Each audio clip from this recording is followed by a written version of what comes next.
Hello, I am Anthony Piccione. I am the author of A Therapy Session with Myself, One Empire Under God, and a few other things. And I'm delighted to be answering these questions for StageAgent.com.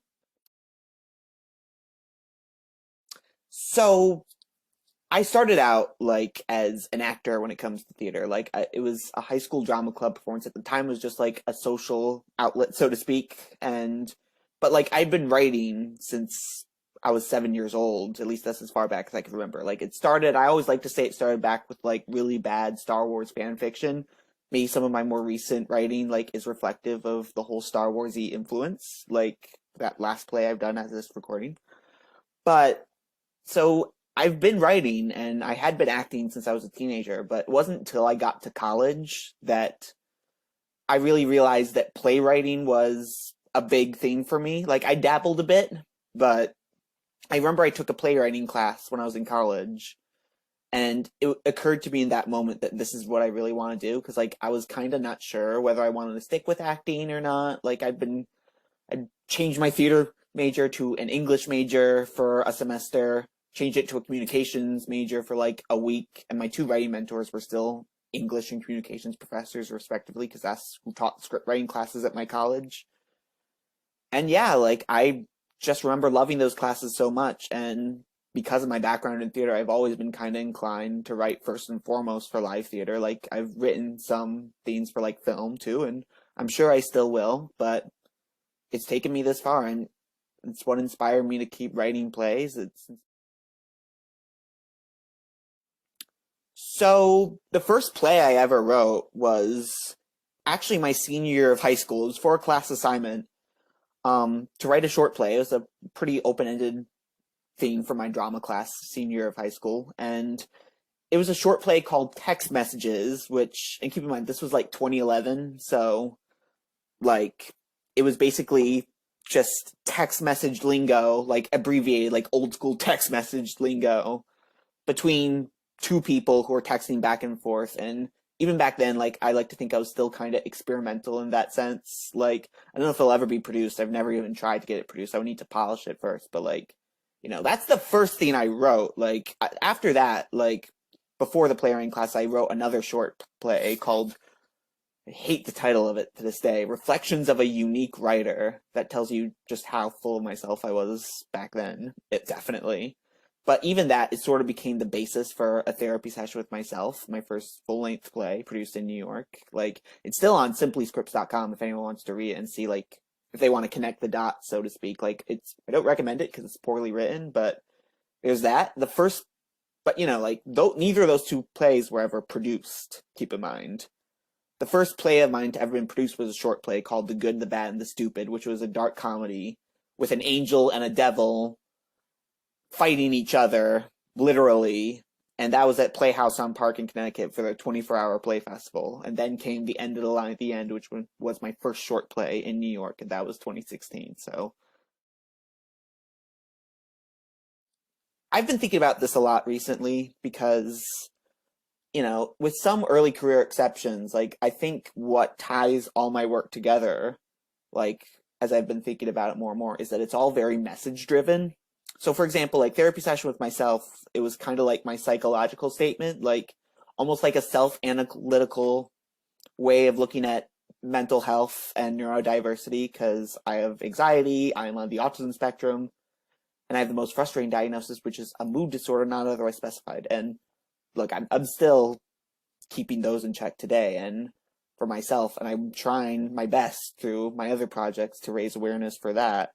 And One Empire Under God, like obviously anyone who knows that play, like that's like my big epic political statement, which is also happens to be drenched in science fiction, as I was kind of mentioning, because I have a theme for genre fiction. But really it's all message driven, and whether it's in terms of mental health awareness or fighting political corruption or the rise of fascism I see here in the United States today and has been going on for a while, or other issues like I've explored climate change in one of my one acts a while back. I've explored the healthcare system. And there's still more that I want to cover at some point in the future. But so In terms of writing specifically, the best advice I can give is just think about what you're passionate about. Like, what is it that gets you? Like, and that could mean all sorts of different things. It could mean something in your personal life, like an experience you've lived with, whether it was your family, a relationship, school, etc. It could be a social, political cause you care about. And what I would say, what I try and do is I take events from my life or events I've observed through the news or whatever, and like I try and think of what are my favorite stories, not just in theater, but for that matter, in film or even in music. Like with music, like David Bowie's still one of my biggest inspirations in terms of reinventing himself and combining different styles of music. Like I like to try and do that with my work as a playwright too, like in terms of blending like genre fiction with like real world serious issues, like with my last play, One Empire Under God, like, that's something that I try my best to do. So like nothing beats watching something you wrote come to life in front of a live audience. Like I remember the opening night of my last play, like we were very fortunate to have a very big crowd, and I'm still kind of processing it to this day because it's very humbling. It's very humbling. And look, like something to any playwright who's out there, like if there's any other bit of advice I'd give, I guess just be prepared that not everyone's gonna love your work. Like I'm sure, like even Hamilton, like there's still a few people who aren't crazy about that show. Like obviously William Shakespeare has his critics even to this day. So, but once you get over that, and once you learn to appreciate the people who do come to your work, who come to see your shows, and who love not just what you've done, but what all the incredible artists who work together to bring it to life, because it really is an ensemble effort from not just the playwright and the producer, but also the actors, the director, stage manager, designers, etc.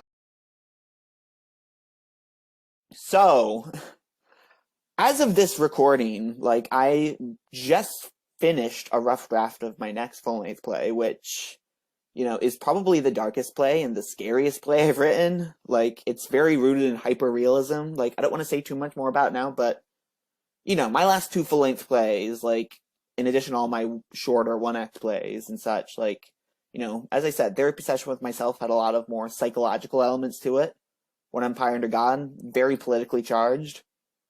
This next play has a bit of both in that, but it's also, it's a very different type of story in general, but also, Therapy Session with Myself had some surrealist kind of elements to it with the whole, like, a person kind of literally talking to himself, which obviously can't happen.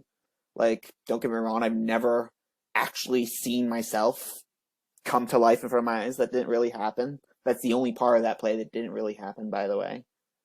And, One Empire Under God, like, as I said, like, it had a lot of big fantastical elements going on. Like, it was almost like a mix of Star Wars and Les Mis and V for Vendetta, like, in a nutshell. So, there's none of that in this play. It's very, very grounded in reality.